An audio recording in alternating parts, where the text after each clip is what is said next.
Di video sebelumnya kita udah ngebahas modifikasi yang selalu dihujat, apapun bentuknya.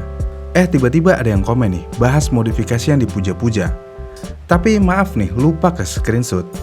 Setelah melihat komen tersebut, benar juga ya, selain modifikasi yang sering dihujat, ada juga modifikasi yang dipuja-puja.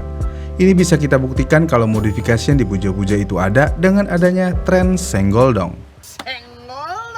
Merasa modifannya keren dan proper, makanya minta disenggol biar dia bisa dihujat juga. Ya walaupun celahnya sedikit sih kalau menghujat modifikasi yang proper.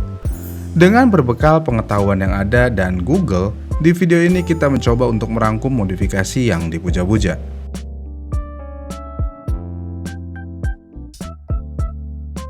Simple adalah segalanya. Jadi dengan semakin terlihat simple, maka modifikasi tersebut akan dipuja-puja.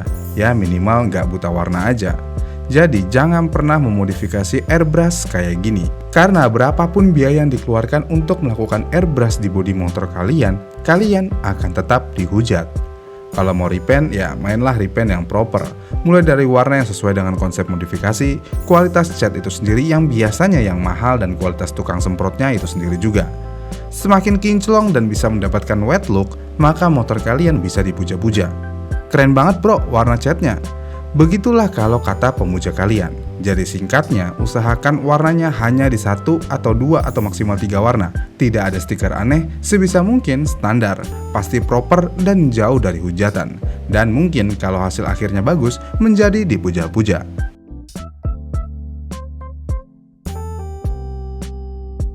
Baut dari zaman dulu menjadi elemen penting untuk memodifikasi motor.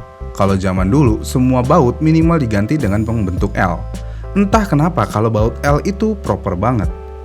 Kemudian lambat laun, baut L dengan bahan stainless akhirnya tergantikan dengan baut L titanium. Dan baut L titanium sendiri saat ini sangat dipuja-puja oleh kebanyakan orang. Kenapa bisa? Ya karena harganya cukup mahal. Mungkin murah kalau beli satu baut, tapi kalau udah ngomongin modifikasi proper, pasti menggunakan baut titanium di satu bodi atau satu motor. Dengan demikian hasil akhirnya bisa jutaan rupiah hanya untuk baut aja. Dengan harga yang mahal ini, akhirnya motor yang menggunakan baut titanium menjadi sangat dipuja-puja untuk saat ini. Padahal nggak kelihatan banget sih ya kalau modifnya kayak gini. Dan kalau ngurangin berat juga, ya nggak signifikan-signifikan banget. Ya intinya semakin mahal part yang dipakai, semakin dipuja-puja.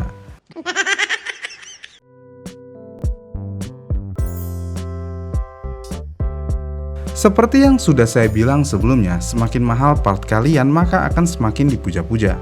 Mungkin RCB dan beberapa produk ASEAN ataupun lokal sebenarnya udah cukup bagus.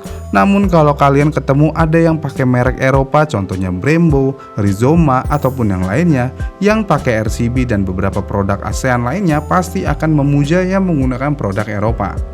Kenapa harus memuja part-part Eropa? Ya tentu aja karena mahal. Jadi motor kalian akan menjadi motor sultan kalau udah menggunakan part Eropa. Apakah perlu menggunakan rem Brembo? Tentu aja nggak perlu. Tapi namanya modifikasi kan ya, jadi ya sah-sah aja, duit-duit kalian kok.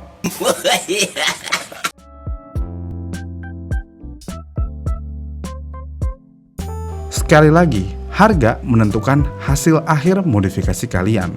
Dan untuk sektor velg adalah hal yang paling penting nih. Velg ibaratnya kayak sepatu. Jadi semakin bagus sepatunya akan semakin menyala abangku motornya. Di kelas velg ada Marsesini, Rotobox, OZ Racing, Galspeed, dan lainnya. Harganya mulai dari belasan sampai puluhan juta rupiah. Dan kalau motor kalian udah pakai part ini dan original, maka modifikasi motor kalian akan dipuja-puja. Ya intinya semakin mahal nih, modifikasi kalian akan semakin dipuja-puja.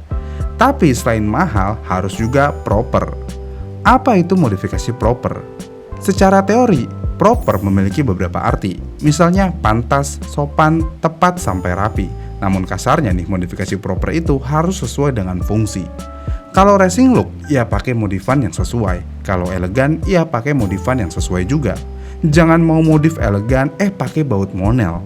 Ya udah nggak jadi proper dong. Terus apa aja yang harus diperhatikan untuk memodifikasi motor agar bisa jadi proper? Yang pertama tentu aja konsepnya. Ya walaupun seperti sebelumnya yang saya selalu bilang nih, modifikasi itu tidak terkotak-kotak tapi setidaknya memiliki konsep. Konsepnya apa? konsep aliran modifikasi yang ingin dibentuk. Dan salah satu contoh pakem modifikasi proper matic adalah motor yang tidak trondol. Kalau udah trondol, udah jauh dari kata proper. Jangan dikurangi satu baut pun di motor modifikasi proper. Selain itu, kalau mau modifikasi proper nih, selalu menggunakan part dari motor setipe walaupun dari luar. Misalnya kalau mau modifikasi Yamaha Jupiter Z, pastikan menggunakan part dari Yamaha X1. Ataupun Honda Vario nih, menggunakan part Honda Click, dan lainnya. Karena mau bagaimanapun tetap ada perbedaan minor di antara kedua motor serupa tersebut. Kemudian untuk kasus matic nih, biar proper, jangan menggunakan ring yang terlalu besar.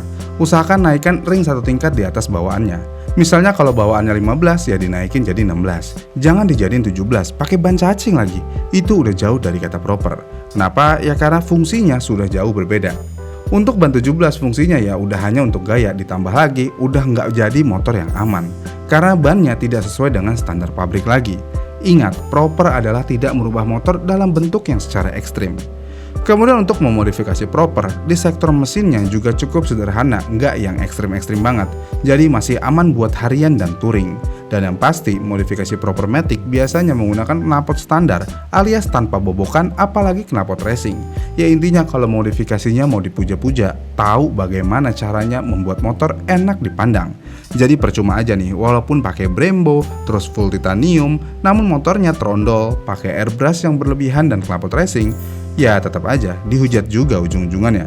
Jadi di dunia modifikasi tidak semuanya tentang part mahal, karena modifikasi itu tentang kreativitas. Dan juga kita bisa melihat karakter seseorang dari aliran modifikasinya. Contohnya modifikasi yang proper nih. Biasanya orangnya kalem, tidak petakilan dan lainnya. Namun kalau modifikasinya ya urak-urakan, biasanya orang yang juga urak-urakan. Kenapa bisa? Ya karena modifikasi ini adalah sesuatu kanvas untuk melampiaskan ide-ide yang ada di kepala kita atau jati diri kita. Jadi kalau pikirannya ya lempeng, maka modifikasinya ya lempeng. Kalau pikirannya bengkok ya gitu dah. Coba bandingin antara kedua modifikasi ini.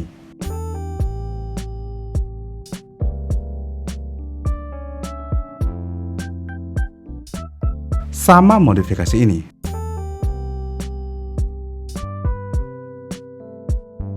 Enakan mana? Ya, kalian tentukan sendiri aja sih.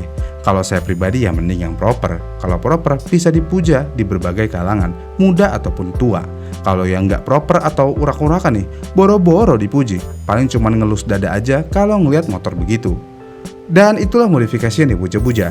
Intinya semua ini adalah part yang bagus dan modifikasi yang bagus. Sisanya biar orang lain yang menilai. Namun ingat, kita memodifikasi untuk diri sendiri, bukan untuk orang lain. Jadi tuangkan kreasi kalian ke modifikasi kalian sesuai dengan yang kalian suka. Abaikan aja orang lain. Bagaimana nih menurut kalian? Komen di kolom komentar di bawah ya. Dan jika kalian suka dengan video ini, kalian bisa like dan subscribe channel ini. Dan sampai jumpa di video selanjutnya.